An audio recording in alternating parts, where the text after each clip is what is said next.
Olá, sejam todos bem-vindos de volta a este canal. Meu nome é César e este é o Leituras do César. E hoje nós vamos falar de O Herói Discreto, do escritor peruano Mário Vargas Llosa. O Llosa ou Llosa, escolham aí a pronúncia que vocês mais gostam. Eu sei que eu acho que eu prefiro falar Llosa mesmo, que eu acho mais fácil. Esse aqui é um dos livros mais recentes dele, foi publicado em 2013. Essa edição, como toda edição do Mário Vargas aqui no Brasil, é da editora Alfaguara, com a tradução de Paulina Wart e Ari Reutemann.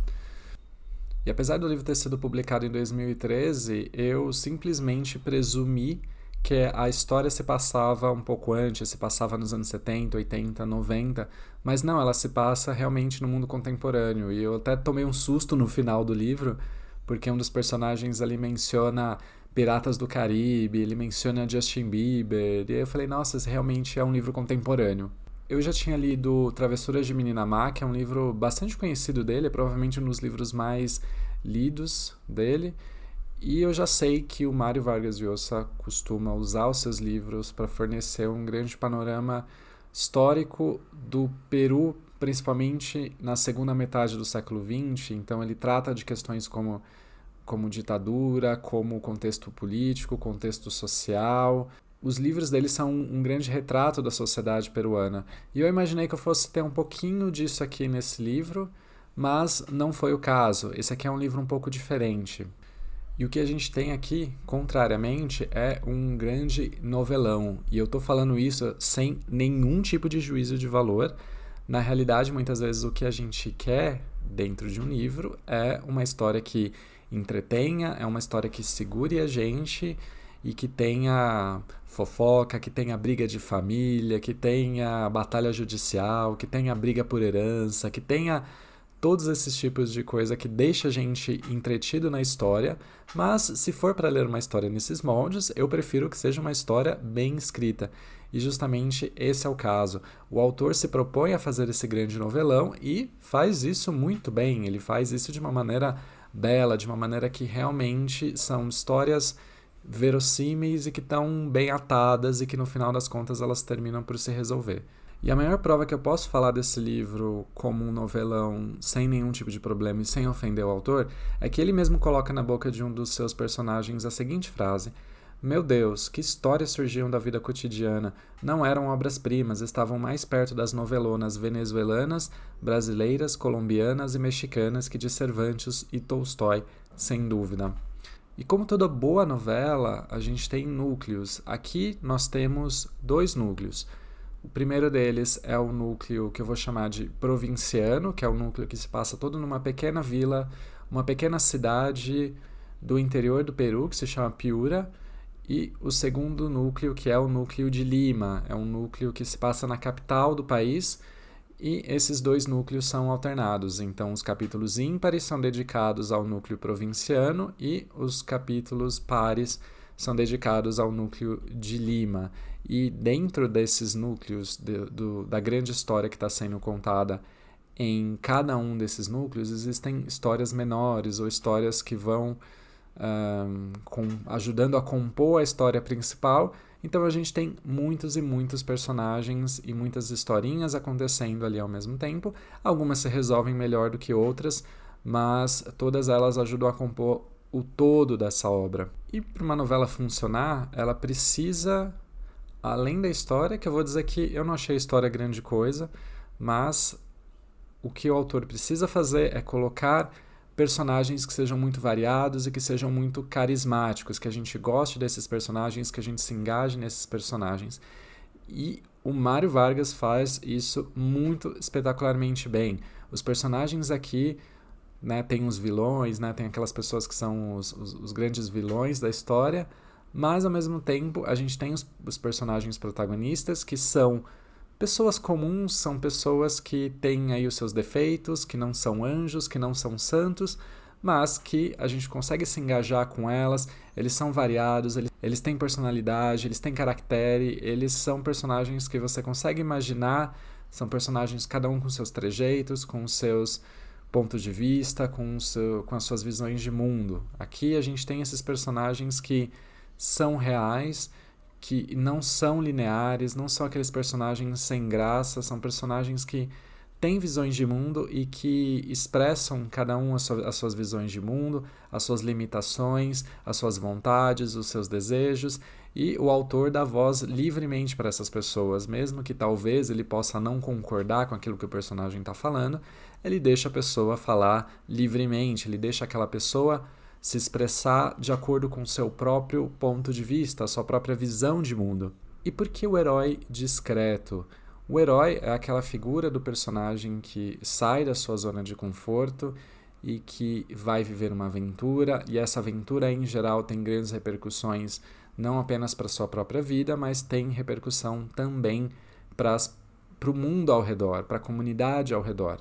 Aqui, porém, a gente não tem um herói que age nesses termos. É um herói discreto. Então, ele é um herói que não está ali para salvar o mundo, que não está ali para salvar a sua cidade, que não está ali para salvar o seu povo, mas é um herói que, dentro da sua própria vida, dentro da própria trilha da sua vida, ele vai precisar enfrentar uma situação que vai demandar dele uma coragem que jamais foi demandada dele, que vai enfrentar uma situação que vai testar todos os seus valores, os valores que constituem a sua vida, e que no final das contas esses valores e essa atitude dele, essa conduta e essa coragem dele vão servir de exemplo para as pessoas ao redor dele.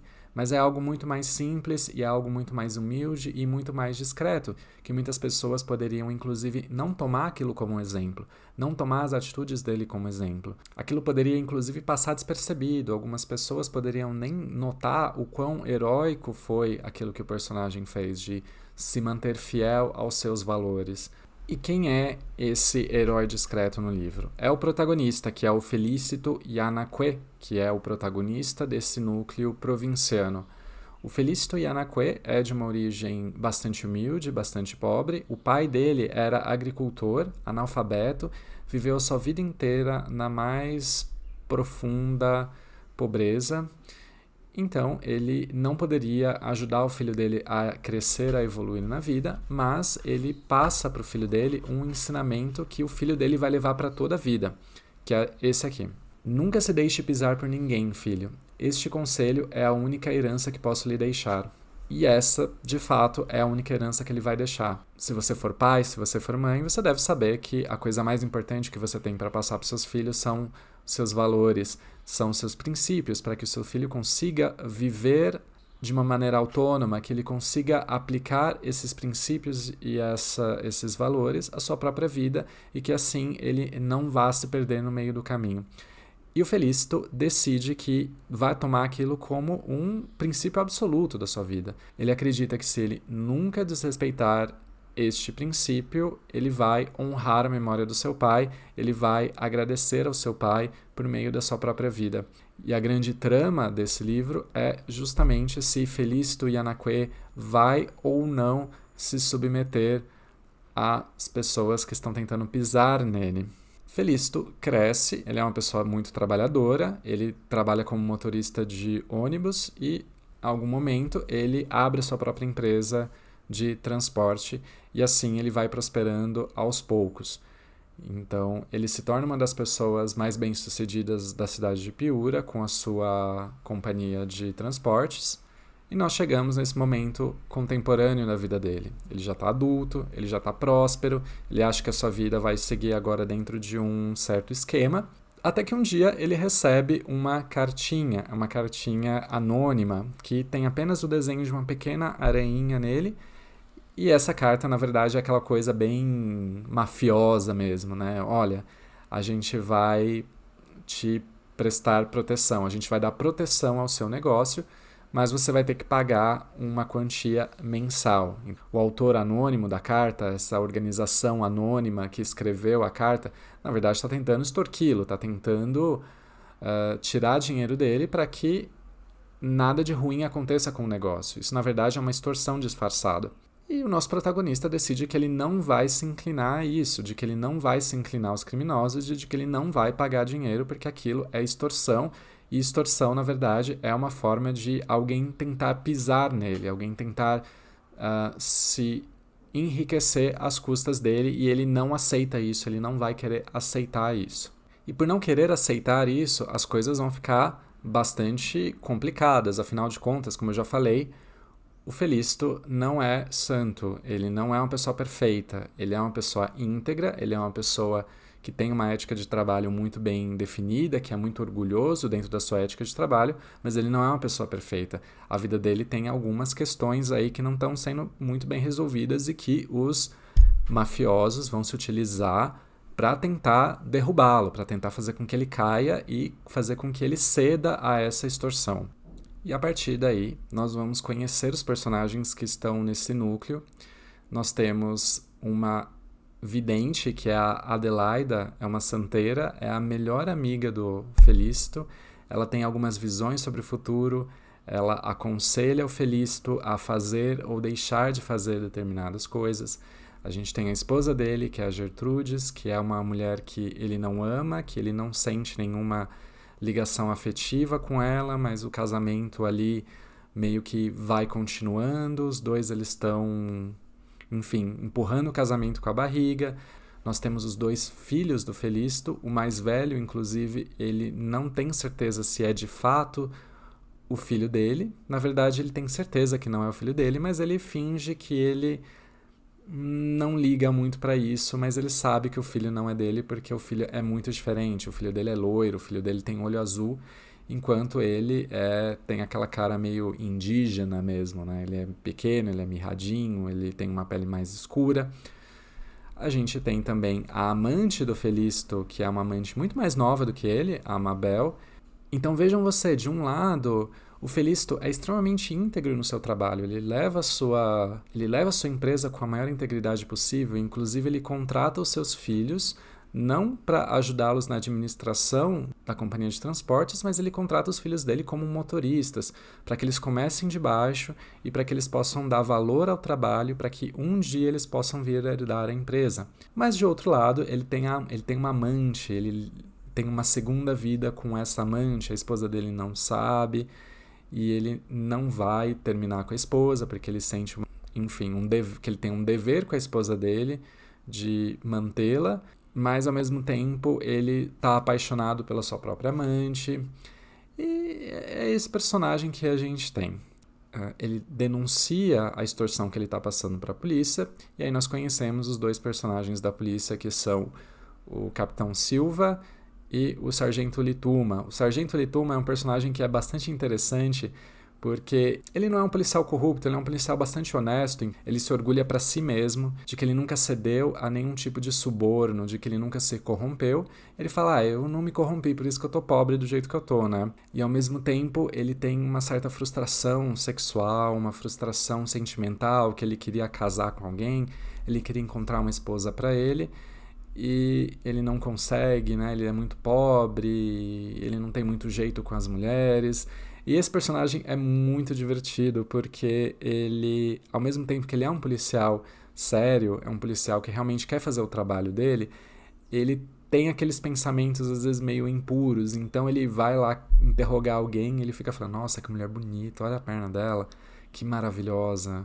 Mas ele age de uma maneira profissional, ele interroga, ele não faz nenhum tipo de insinuação. Então é esse tipo de personagem que a gente tem nessa obra.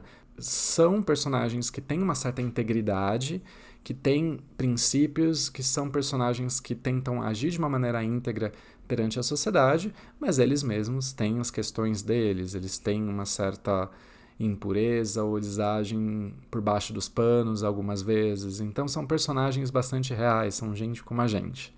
O segundo grande núcleo, que é o núcleo de Lima, corre em paralelo. Esse núcleo tem bastante paralelo com a primeira história. A gente também tem como protagonista um empresário, é um dos empresários mais ricos de Lima. Ele é dono de uma companhia de seguros, mas a história em si ela é contada por um dos seus amigos, que é o Dom Rigoberto. Dom Rigoberto é o chefe do departamento jurídico dessa companhia de seguros e ele também é um amigo pessoal desse dono da companhia de seguros, que é o Ismael Carreira. Ismael, ele está num momento crucial da vida dele, em que ele conta para o seu amigo Dom Rigoberto que ele vai fazer uma coisa bastante chocante perante a sociedade. ele decide, aí vem a coisa que é bem novela mesmo, ele decide se casar com a sua empregada. E por que ele faz isso? Bom, porque ele gosta da empregada, ele não ama, mas ele gosta da empregada. E também ele não quer deixar dinheiro para os 2 filhos dele. Ele acha que os 2 filhos dele, os gêmeos, são 2 vagabundos que não fazem nada, que são inúteis. E ele descobre que, na realidade, os 2 filhos dele estão esperando, digamos assim, que ele passe dessa para melhor o mais breve possível para que eles consigam herdar o seu dinheiro. Quando ele fica sabendo disso, ele resolve fazer uma pequena vingança contra os filhos. Uma pequena não, uma grande vingança, se casando com a empregada e movendo todo o seu patrimônio de uma maneira tal que, quando ele falecer, seus filhos não vão herdar nada. E assim vai ser essa segunda história. Essa história, como eu falei, ela é contada do ponto de vista do Dom Rigoberto. O Dom Rigoberto está para se aposentar e toda essa história que vai acontecer entre os filhos e o pai, essa batalha que vai acontecer entre eles, vai fazer com que a sua aposentadoria vai ser temporariamente suspensa. E esse personagem é divertidíssimo porque, ao mesmo tempo, ele só quer tranquilidade, ele quer ir para a Europa, ele quer viajar para a Europa, eu estou aposentado, eu não preciso ficar vivendo isso. E, ao mesmo tempo, ele também está lidando com uma batalha pessoal porque o seu filho também está passando por algumas dificuldades psicológicas. O filho do Dom Rigoberto é um menino muito sensível e que ele começa a ver uma espécie de fantasma, que é um fantasma, é um demônio, ele não sabe exatamente o que é, mas o menino está vendo alguma coisa ali que pode não ser necessariamente um ser humano. E isso está deixando todo mundo à flor da pele, os sentimentos todos à flor da pele. E aí você se pergunta assim, mas como que essas duas histórias vão se ligar? Eu não vou desenvolver muito isso não, porque isso implicaria dar alguns spoilers no final do livro. E eu não gostaria de fazer isso. Mas eu garanto para vocês que essas duas histórias, apesar de elas não terem exatamente uma ligação fática entre si, talvez uma ligação fática bem pequena, mas elas são histórias que têm muitos paralelos entre si.